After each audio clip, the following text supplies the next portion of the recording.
Thanks for joining us for another edition of Weekend Winners, proudly brought to you by 1Equine. For the equine athlete, we go back to Albion Park on Saturday night, an 8-race program. We start around 20 to 6 local time, and for mine, I think it's going to be a punter's paradise on Saturday night. There's a few obvious ones there, so hopefully they're on the right side of the ledges, the punters, and they can get their absolute boots filled there, because there will be a few shorties on the program, but hopefully we can steer you into a few winners. In this edition of Weekend Winners, we are going to chat with Brendan Barnes and Matty Elkins.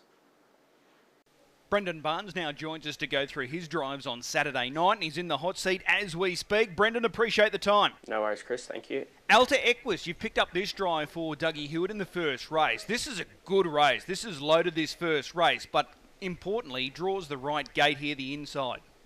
Yeah, definitely. The draw's really good. He's a versatile horse. As you said, it's quite a strong race, but you know he can race a number of ways, so you will just wait and see what happens and drive him accordingly. Were you surprised that Doug opted off 1Equine in preference for Mac Assassin? No, he's got a big soft spot for Mac Assassin. I think it's nearly his favourite horse, so I think that'll probably tell the story. Okay, but given that he's got the inside draw, it's a mile, they're going to run time. Barrier 1 is the ideal spot. Yeah, 100%. Okay, the mighty Sully, this former Kiwi, he's a giant big gelding. Does he loom as the hardest to beat on what we've seen so far? Yeah, he looks like he's going to be, a nice horse on the rise, just sort of keep stepping up through his grades. So off the runs he's done in Queensland so far, he's definitely the one to beat, I think. Okay. Now, tactically with you from gate 1, do you want to hold the lead? Do you want to look for cover at this early stage? What were you thinking? I'd say it'll all just depend on tempo. He's definitely got the speed to lead out early, and then we'll just have to go from there. I don't think it really matters. I've driven him sort of in front, and I've driven him, cold, and he's sort of raced just as good both times. So I don't think it really matters, but yeah, he's got the good draw. We can make up our mind. Okay, so he's versatile. The mile, is that his pet trip in your opinion? Yeah, I think so. Okay, well, he's a good chance there coming up with that inside gate, and it looks like it's going to be a really strong race. 1Equine your drive. Let's go across to race 3. You know this guy will cash us back. Gate 4, is that a little sticky, that draw? Yeah, very, very sticky, Chris, to be honest. Okay, and you've got speed to your inside with Art Jester, Always Thunder, Mickey Magic, so that probably doesn't help your cause. Yeah, we don't have a lot of speed ourselves, so, if we could tuck in somewhere midfield, well, that'd be, perfect. He's a funny horse, cash us back. As soon as you start to ride him off and think, oh no, maybe he's just starting to train off, he'll produce some good runs, and that last start effort was solid. Yeah, it was. He's sort of been on the brink of retirement for a little bit now, but he just keeps doing enough to keep himself in work. But he's part of the furniture. He shows up every day and he does his thing. He's still got a few more left in him, surely. Yeah, you're probably right. Yeah, okay. I think retirement plans are a little premature at this stage. That race, Mickey Magic, Studley Punter, do they look the hardest to beat in that field? Yeah, I think so. I think Mickey Magic's probably got the better draw, but, Studley Punter's been flying lately. Yeah. Race 4, this is the Open. Keen to get your thoughts here on Haranya. Now, for mine, he hasn't put in a bad run yet since being based here in Brisbane. This is potentially a little sticky, the draw, gate 8. What was your initial reaction with the draw?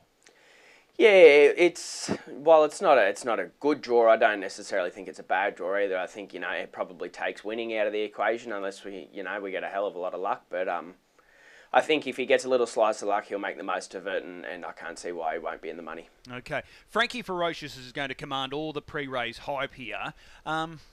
He's no lock at this point, is he?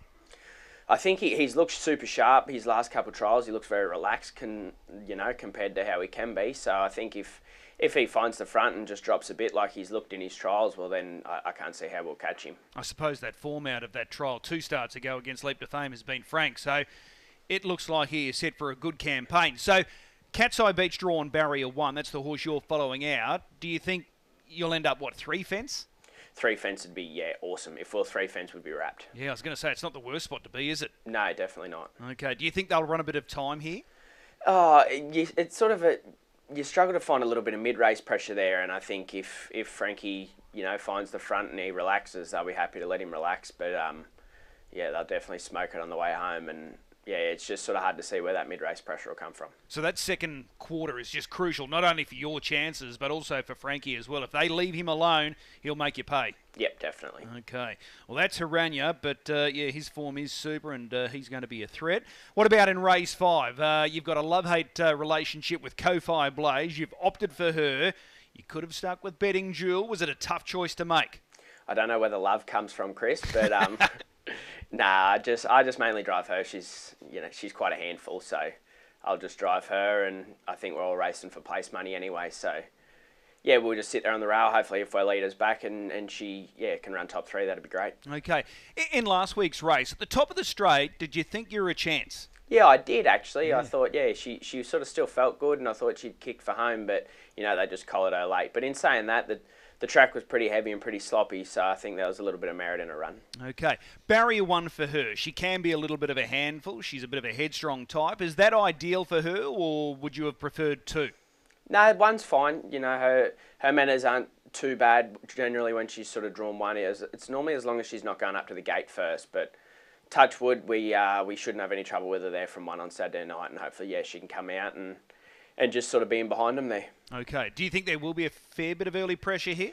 I'd say Pete will probably just get across pretty quick and easy, and hopefully, we come out quick enough to be on his back. All right. So as long as she's earning, that's the main thing. Yep, definitely. All right. Let's go across now. No, that's your last drive. I thought you had one more to come. So no, I've got an early mark. Yeah, indeed. Which one are you most looking forward to? The draw's not kind for Haranya, but he's probably my favourite horse we got there at the moment. He's just an old gentleman, so yeah, looking forward to him. Okay, race 4, number 8, Haranya. As always, Brennan, appreciate the time. We'll see you trackside. Beauty, thanks, Chris. Matty Elkins jumps in the hot seat to go through his drives on Saturday night. He's with us now. Matty, appreciate the time. Pleasure as always, Chris.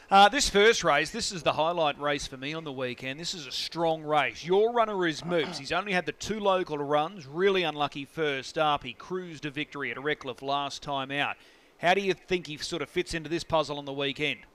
Yeah, obviously it's a tough race, and we've ended up with an ordinary barrier there, but he's done nothing but impress me while he's been here, and couldn't fault either of his 2 runs. Okay, so what were the expectations when you got this guy, and how did it sort of come about that he entered your stable? Yeah, we sort of built a good relationship with Ryan Heroic in South Australia, and he sort of mentioned him for a little while, saying he'd suit up here, and sort of reached a tricky mark down there, so I got a couple of owners in to purchase him, and sort of the plan was, we had a horse that could win it up to 70 and then racing QOs every week type thing. Okay, his overall record's more than handy. Yeah, very handy. Yeah.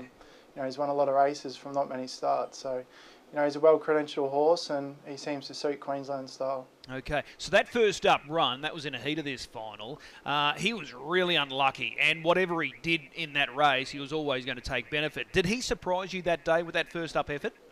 Yeah, look, I knew the horse was there. He sort of track worked pretty well going into that race, but it's always different when you draw bad and got to snag back to last. So that's when you normally find out about a horse, how they handle getting dragged back, coming from last and making ground, and he couldn't have done any more there first up. So I was very pleased, but not completely shocked. Okay, and then he was never in doubt last time out at Redcliffe. Yeah, he actually felt pretty sharp, and it was different driving around here with a horse like him. He sort of floated off the back in 27 under a strong hold, and I'm pretty sure he had a fair bit left there too.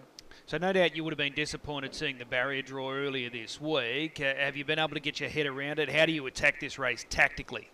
Yeah, it's going to be tricky. Look, we were hoping for a draw inside the Mighty Sully. That hasn't turned up. And the gate speed and the form it's shown, it looks like it's the leader, and probably going to carve out a 51 mile and be very hard to beat. So there looks to be a few go-forward horses under us. I think we're just going to have to try and drop in at best, if not go back and look for some shortcuts in this, which, if the gap's opened up on that first run at Albion Park, he's still not going to be far off them. Okay, so whatever he does on Saturday night, we've just got to keep following him.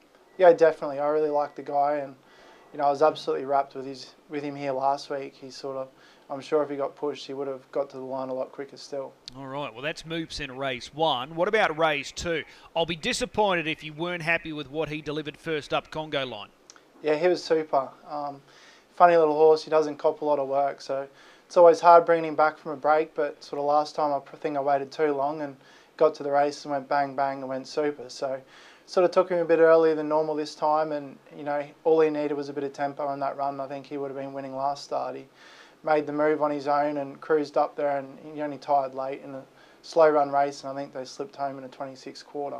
Okay, so do you know what sort of numbers he recorded that night? Not sure actually, I haven't looked, but I'd say they would have been pretty impressive. Yeah, has he trained on since? Yeah, he's a funny little guy. He doesn't work too hard at home, and the main thing is to keep him eating, and he's licking his feed bin out, happy horse, and seems really well. This seems like it's an ideal barrier draw. Barrier 2, you can just hold your spot in the moving line, and if you want to sort of try and get him handy, you can. If you want to just do nothing with him, you've got plenty of options. Yeah, number 2 for him, that's his barrier 1. If you could ask for a barrier draw with Congo, it's barrier 2, so pretty wrapped with that draw on Saturday. Okay, it looks like it's a fairly open race. There's no real standout here. Yeah, very open race, and probably hard to pinpoint the leader and the Death Seed horse. We'll just come out on the bit and work it out from there, but I'd love to be 1-1 at worst 1-2. Okay, so Congo Line, he looks like he's a terrific chance. It was a good run first up. What about our old mate Art Jester in race 3? He goes around in the consolation to this first race. He lands barrier 1. He can be a real threat here. Yeah, he's been good since we've got back, and he's had a break. Still luckless, but he's been good. He was drawing bad and running the best splits every week into the money, and then drew barrier 8 and ended up 4 fence, and come here last week, drew 1, 3 fence, and the horse in front of him made a break and sort of wiped him out. So pretty happy he gets a 1 again this week, and we'll be trying to make use of it. Okay, so Mickey Magic, is that the horse that probably looks like, getting to the top here? I hope so. That's the one we want to follow. Art Jester owns good gate speed himself, but does need a sit. So we'll be running the gate pretty hard, and we'll sort of only be wanting to hand up to Mickey Magic there. All right. You think they're going to run in this first race in the final itself? I think they'll run a bit of time here as well in the consolation. Yeah, I think so. It's still a pretty strong race, and some horses in good form in that race. When you go back to that first heat at Albion Park, there was always going to be some unlucky horses miss a final and get in the consolation, and that sort of strings together a strong race. Okay. Are you confident that he can, register a few wins this year in 2025? Oh, we'll say he'll run a fair few placings, but he's always knocking on the door, and he just needs things to go his way. He's not the bravest, but when things set up for him, he can sort of mix it with a lot of handy types. So I think he gets his chance there Saturday to be trailing Mickey Magic, and doesn't sort of matter what time they run. If he's in the fight, he'll finish off well. Okay, when you look at his stats just over the last 12, 18 months, he's still been able to bank a fair bit of coin. Yeah, he's a lovely horse to have around. He's no drama, and every week you have no real high expectations, but he always runs a good race. Okay, race 5, your final drive here on Saturday night. Gina Delray, the mare's quality, drawn 2 off the second row. How do you rate her chances? Yeah, I think it's the first time sitting behind her. She has been racing well, but it's probably a strongish sort of race for her, but, a handy enough draw, and I think we'll just be sitting in and looking for a bit of luck there. Okay, Riley Rainbow, most are coming up with her. Does she look the hardest to beat here? Yeah, she's a promising type. She's always sort of been in the top of her age group all the way through, and now it's time for her to take the next step. But, she's a pretty handy horse. Okay. When was the last time you sat behind one of Donnie and Maureen's? Last Wednesday night, I drove a winner for him. It was Boston Bronski or something, I think. Yep, all right. It's always good to get behind their horses, and you've had good success with them over the years. Yeah, definitely. Always wrapped every time I get to put the green colours on with the black S. They always turned out in good order, and more times than not, they're good winning chances. Okay, which one are you most looking forward to on Saturday night? We'll go with Congo Line. Okay, race 2, number 2. I'm not shocked that you're saying that. He was a flashing light run first up. Hey, appreciate the time. We'll see you trackside. Too easy. Thank you.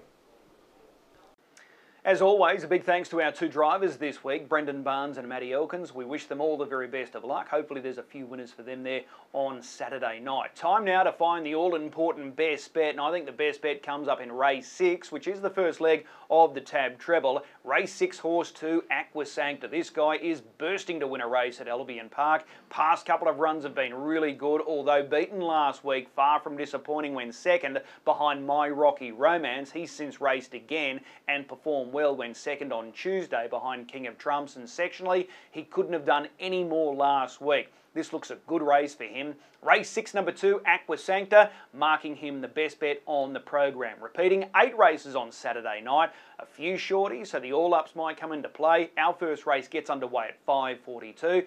Don't forget Leap to Fame. He's in action at Melton on Saturday night, going around in the Casey Classic. We'll see you trackside at the Creek this Saturday night.